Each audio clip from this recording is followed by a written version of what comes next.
Good evening to you, and thanks for being here on this Friday night. I'm Regina On. We do have new information tonight at 11. Tomorrow is a return of Spokane's Pacific Northwest Qualifier Volleyball Tournament. The annual event brings in thousands of people from all across the country and millions of dollars in revenue for our city. KREM 2's Joshua Robinson highlights the big emotions on the eve of the tournament and how officials are working to keep everyone safe. Tonight, the first of hundreds of volleyball players, coaches, and officials have finally registered for this year's Pacific Northwest Qualifier, just weeks after organizer April Stark was forced to deal with some uncertainty that the event might not happen at all. The last few weeks have been a whirlwind. It was funny, the other gal that works with me in the office, she and I were talking today just how this year is basically, we've put it all together in those 3 weeks. You know, we were kind of, I really will say we were thinking that it wasn't going to happen right before that announcement where we were, going to stay in phase 3.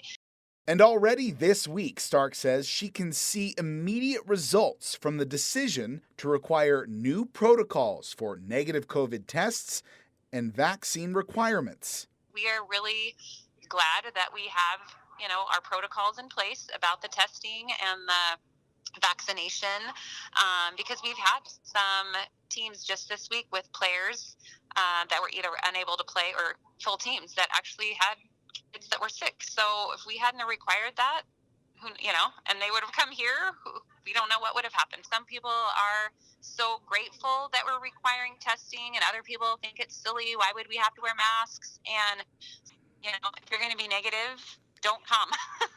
But as teams from across the country settle into the Inland Northwest tonight and tomorrow and hype themselves up to return to some sense of normalcy, Stark tells me she's already looking forward to one very specific part of the tournament, the same thing she says she looks forward to most every year.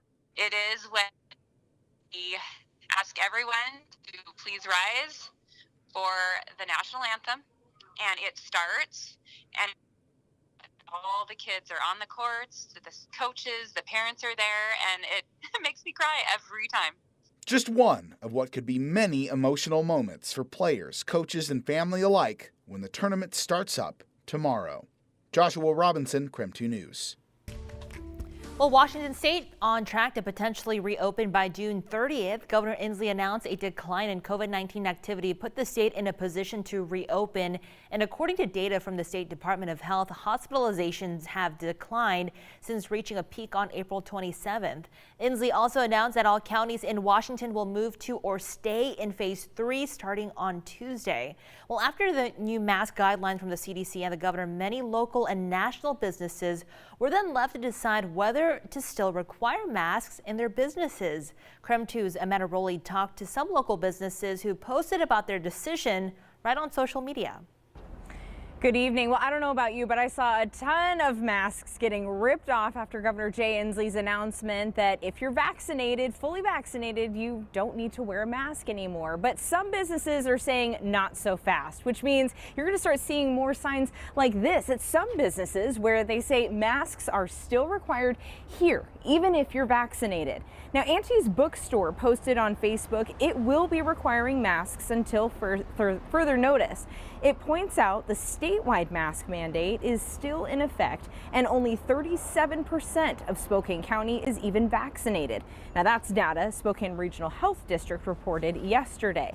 Following this post, Boo Radley's and Ruins shared similar Facebook posts saying they stand together in this. Boo Radley's and Ruins tell me requiring masks for everyone is not a political reason for them. It's a decision they made as private businesses to protect the health of their staff and customers. I mean, we care about our staff. They're our family and our best friends. And any little thing I can do or have other people do to continue their safety, it's easy. There's no question I would definitely have people wear masks until next year if necessary. It would be nice if we could just assume that everyone who comes in here is vaccinated and isn't going to make anyone sick, but we can't assume that. And I think, as we've seen already, having an outbreak at a restaurant can be just another challenge to heap on top of all the challenges we already have. But it's not just small businesses keeping the mask mandate. You'll see this at big chain stores too, including Target, Home Depot, Starbucks, and all Kroger companies such as Fred Meyer. Now, on that note, a spokesperson for the Spokane Regional Health Department told me a business can ask if you are vaccinated or to see your vaccination card, but you do not have to answer if you do not want to. Businesses also have the right to create a mask mandate for their private establishment. But now we know that not all businesses are going to keep that mask mandate. In fact, here downtown around the corner from Boo Radley's at O'Doherty's, they've got a sign on the door tonight that if you're a customer or employee that is fully vaccinated, you don't have to wear masks. And Amanda Rowley, KREM 2 News. And well, like Amanda said, several national chains have decided to keep their mask mandates in place for now. Some of those include Starbucks, Target, CVS, Kroger, which owns all Fred Meyer, and QFC grocery stores, and also Home Depot. But on the other side, Trader Joe's, Walmart, and Costco, some of the first big retailers who drop their mask requirements. Well, vaccinated sections at large venues are becoming much more popular. And yesterday, the governor changed the rules to allow them to become even bigger with fewer restrictions. So exactly how will these sections work? Our political reporter, Casey Decker, is here to answer some of those key questions.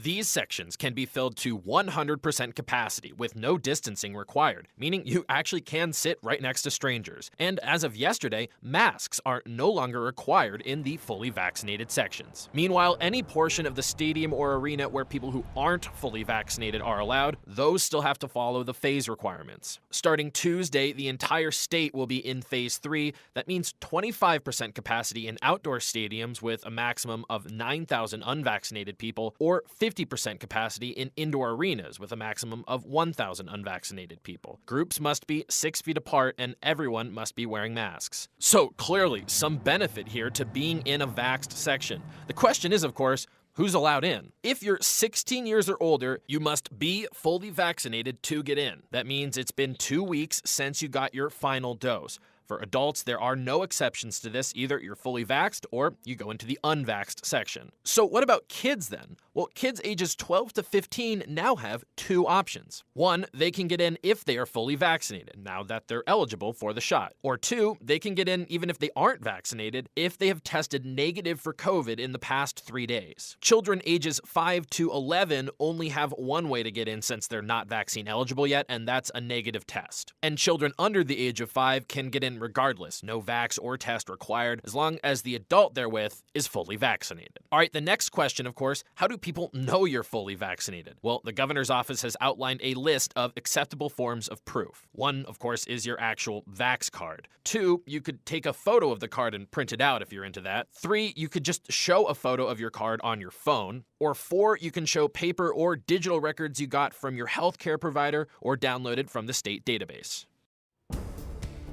Turning now to weather, you either love today's weather or you didn't like it too much. I absolutely I thrive in this weather. Thomas Patrick laughing because he knows me all too well.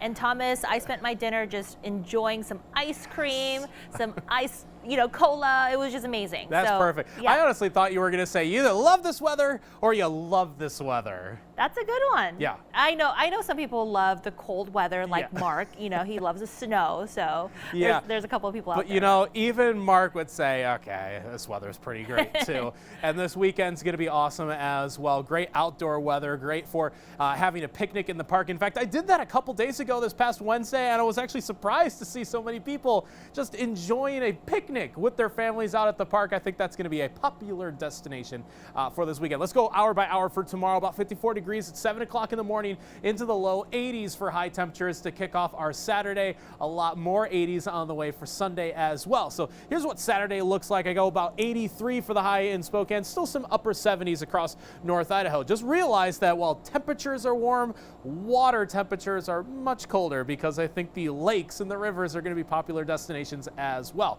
As for later on next week and almost the following weekend, the blue and the green on our Outlook map has not been common, but we do have a chance for not only below average temperatures, but maybe more importantly, some decent rain chances in our forecast as well. So if you've been doing that rain dance, it might be working. I'll show you when we have those rain chances and who has the best chance to get some scattered showers multiple days come next week. That's all coming up in a few minutes.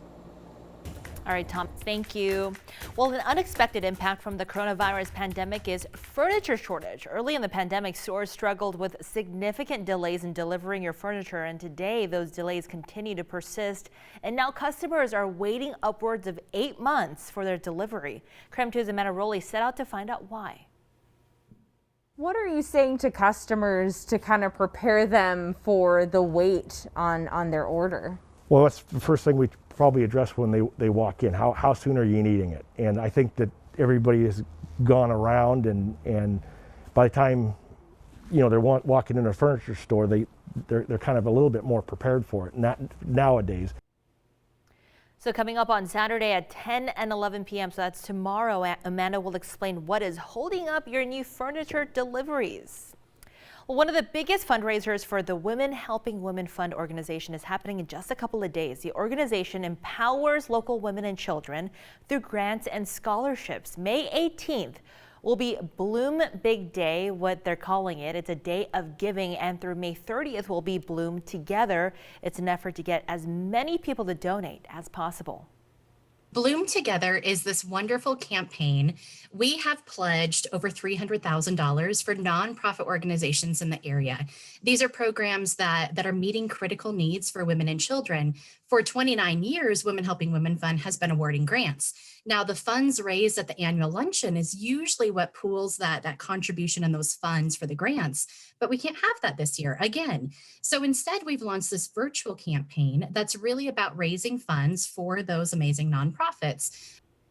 I love this organization, by the way. Well, the Bloom Together event running through the end of the month. For more information, just visit WHWF Spokane on Facebook. Okay, the deadline to file your taxes is coming so shortly here on Monday, but filing during the pandemic, of course, coming with tons of questions that we have answers for coming up after the break.